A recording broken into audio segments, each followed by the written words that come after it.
हमारे साथ अखिल भारतीय किसान सभा के राज्य महासचिव सुमित जी हैं। हम उनसे जानना चाहेंगे कि अखिल भारतीय किसान सभा जो एक इतना बड़ा संगठन है, जो राष्ट्रीय लेवल पर आज से नहीं 1936 से लगातार आज़ादी के आंदोलन से देश की लड़ाई में, देश की आज़ादी में और देश के जनवादी संघर्षों में और देश की आम जनता की तमाम बुनियादी सुविधाओं के लिए लड़ता आ रहा है। और मौजूदा दौर में जिस रूप से देश के अंदर सांप्रदायिकता, जातिवाद का जहर और ये आर्थिक नीतियों का हमला जिस रूप से बढ़ रहा है, इस हमले से लड़ने के लिए अखिल भारतीय किसान सभा नेशनल लेवल पर किस तरह की रूपरेखा बना रही है, इसके बारे में जानते हैं साथी सुमित से। सुमित जी, राष्ट्रीय लेवल पर जिस रूप से बीजेपी पूरे देश को ध्रुवीकरण भी कर रही है सांप्रदायिकता के सवाल पे, और दूसरा नीतियों के सवाल पे बात ना करके पूरे देश के सिस्टम को राहुल वर्सेस मोदी करने की एक कोशिश की जा रही है, जबकि पूरी नीतियाँ कारपोरेट के पक्ष में जा रही हैं। उन नीतियों को एज सच लागू करने की कांग्रेस की भी कोशिश है और भाजपा की भी कोशिश है। इस कोशिश को तोड़ने के लिए देश के किसान संगठन, मजदूर संगठन लड़ रहे हैं। और आपका संगठन जो बहुत पुराना संगठन है, आज़ादी के आंदोलन के दौर का संगठन 1936 से लगातार चला रहा है, तो आप इस पूरे घटनाक्रम को किसान सभा, जिसका एक अनुभव है आज़ादी की लड़ाई का भी, मौजूदा दौर के ये सांप्रदायिकता के और ये जो नव उदारवाद की आर्थिक नीतियों के जो हमले हैं, इसको किस रूप से लड़ने की एक प्लानिंग बना रही है, इसके ऊपर आप अपनी बातचीत पूरी रखें। एक तो मैं ये कहना चाहूँगा, अभी पिछले दिनों जो है किसान सभा की केंद्रीय कमेटी की बैठक हुई थी, जिसमें व्यापक तौर पे इस आंदोलन की भी समीक्षा की गई और आगामी कार्यभार भी तय किए गए। कुछ ऐसे बिंदु थे जिनको विशेष तौर पे जो है चिन्हित किया गया है, जो इस किसान आंदोलन को मजबूत करने के लिए भी और व्यापक तौर पर भी किसान आंदोलन को आगे बढ़ाने के लिए भी उनको ज़रूरी निश्चित तौर पे पहली प्राथमिकता का मानना है। एक तो जाहिर तौर पे हरियाणा के अंदर बड़ा आंदोलन है, दूसरा पंजाब के अंदर आंदोलन है, राजस्थान के अंदर भी है, यूपी के अंदर भी है, और इसके साथ साथ पूरे देश में भी आंदोलन है।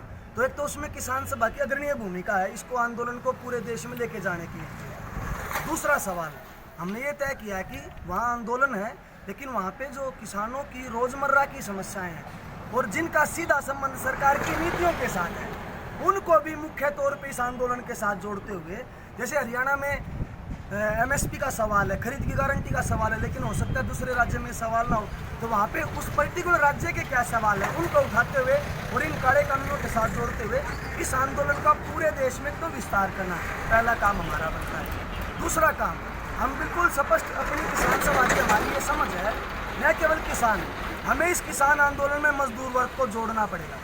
बिना किसान मजदूर एकता के ये लड़ाई जीती जानी असंभव है। जो अभी छुटा हुआ हमसे, जिन तबकों के ऊपर इन कानूनों की सबसे ज़्यादा मार पड़ने वाली है, मजदूर हैं, गरीब हैं, दलित हैं, आदिवासी हैं, अल्पसंख्यक हैं, उनकी हाजिरी कैसे बढ़ाई जाए, किसानों और मजदूरों में एकता कैसे बढ़ाई जाए, गांव के स्तर पे वो एक साथ बैठ के कैसे इस आंदोलन को समझें और कैसे इसको बढ़ाएं, तो वो अपना प्राथमिक कार्य एक तरह से किसान सभा ने माना है।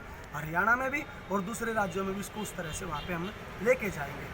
तीसरा जो काम बना हमने समझा है इसमें कि वो इलाके, खासतौर पर हरियाणा के संदर्भ में कह रहा हूँ, जहाँ पे अभी आंदोलन नहीं है, जैसे कटपुर रेवाड़ी का सवाल है, मेवात का सवाल है, महेंद्रगढ़ का सवाल है, वहाँ पे भी मोर्चों को मजबूत किया है। इसके साथ साथ हरियाणा के जो अलग अलग बॉर्डर्स के ऊपर जो किसान बैठे हैं, हरियाणा के, पंजाब के, राजस्थान के, वहाँ पे भी इन मोर्चों को और ज़्यादा मजबूत किया जाएगा। जैसे रोहतक के हमारे साथियों ने प्रदर्शन निकाला, पंजाब का बड़ा जत्था जो है वो सिंघू बॉर्डर पे पहुंचा, अभी हिसार के और दूसरे जिलों के साथी भी वहाँ पहुँचेंगे।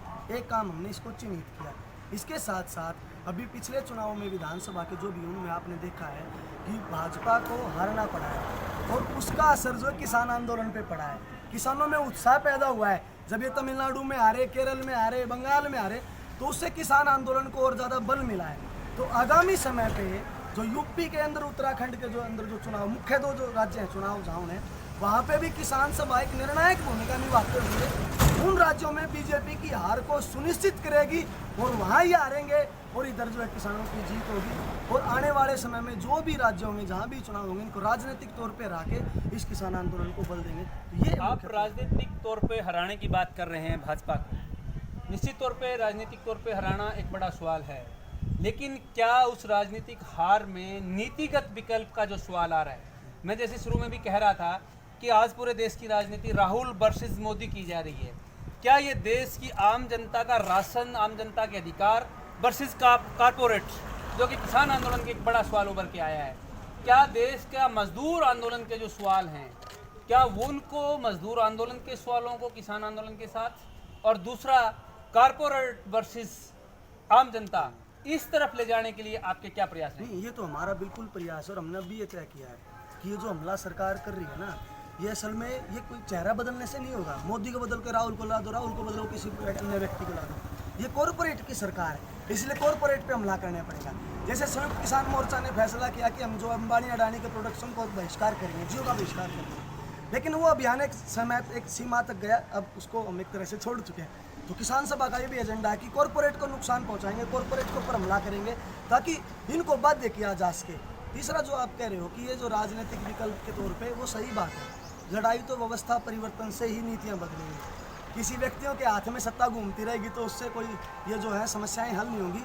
इसलिए व्यापक तौर पे व्यवस्था परिवर्तन की लड़ाई और इस आंदोलन को व्यवस्था परिवर्तन की लड़ाई के साथ जोड़ने का काम भी जो किसान सभा करेगी। और जो आप बिल्कुल सही कह रहे थे, 4 से ये जो है मजदूर विरोधी लेबर कोड बिल सरकार लेके आई है, कितना महत्वपूर्ण सवाल है आज के समय पे। लेकिन मजदूरों को अभी उस तरह से नहीं हम समझा पाए, हमारी भी कमजोरियाँ, तो उनको भी इसके साथ जोड़ते हुए 3 काले कृषि कानून, मजदूर विरोधी लेबर कोड बिल, इनकी भी कोई अगर आने वाले समय में, जैसे आपने देखा होगा 26 तारीख का भारत बंद हुआ और दूसरी अन्य कोल जो आती है उसमें बहुत बड़ा समर्थन जो है मजदूर तबके का मिलता है। अब जब 6 महीने पूरे हुए थे किसान आंदोलन को बॉर्डर्स के ऊपर, उसी दिन औद्योगिक मजदूरों की हड़ताल के भी 6 महीने हुए थे। ऐतिहासिक हड़ताल थी 26 नवंबर की औद्योगिक मजदूरों की, तो उसको भी जोड़ते हुए ये लड़ाई तो व्यवस्था परिवर्तन की लड़ाई बनेगी, चेहरे बदलने से नहीं होगा। और इन सवालों को प्रमुख सवाल के तौर पे हमें उठाना पड़ेगा, वो हमारा। क्या यूपी के इलेक्शन में हरियाणा का ये पूरे देश का किसान आंदोलन, किसान मोर्चा, किसान सभा, वो तो यूपी के इलेक्शन है चाहे पंजाब के इलेक्शन है, क्या दोनों में बेरोजगारी, कृषि कानून और श्रम कानून, इनको महत्वपूर्ण एजेंडा बना के आम जनता तक पहुँच कर पाएगी? बिल्कुल जी, ये अभी हमारे पास पर्याप्त समय है, 6 महीने हैं चुनाव के। और न केवल बेरोजगारी और कृषि कानून, ये जो मोदी सरकार की विध्वंसकारी जो नीतियां हैं, सांप्रदायिक जो नीतियां हैं, उनको निशाना बनाया जाएगा। कि एक तरफ आप लोगों के लिए रोजी रोटी का प्रबंध नहीं कर पा रहे, और जब वो रोजी रोटी की मांग को लेकर लड़ाई लड़ते हैं तो आप उनको हिंदू मुसलमान याद दिलाते हो, जाति के नाम पर बांटते हो। तो इनको प्रमुख सवाल बनाते हुए उन नीतियों के ऊपर हमला करते हुए लड़ाई लड़ी जाएगी। किसान सभा ने भी और मोर्चा ने भी तय कर रखा है, हमारे पास पर्याप्त समय है, उस पर्याप्त समय का इस्तेमाल जो आने वाले समय में यूपी और उत्तराखंड पे लगाया जाएगा। निश्चित तौर पे सुमित जी ने बहुत महत्वपूर्ण बात की कि अभी पर्याप्त समय है यूपी, उत्तराखंड और पंजाब के चुनाव में, और ये किसान आंदोलन देश की राजनीति को एक नई दिशा देगा। जो एक राजनीतिक विपक्ष को जो खालीपन नज़र आ रहा है पूरे देश के अंदर, उस खालीपन को शायद देश का यही संघर्ष, यही आंदोलन बढ़ेगा। और इसकी अग्रणी भूमिका संयुक्त किसान मोर्चे के साथ साथ अखिल भारतीय किसान सभा भी एक बड़ी भूमिका अदा करेगी। आप सब साथी हमारे साथ जुड़े, आपका बहुत बहुत धन्यवाद।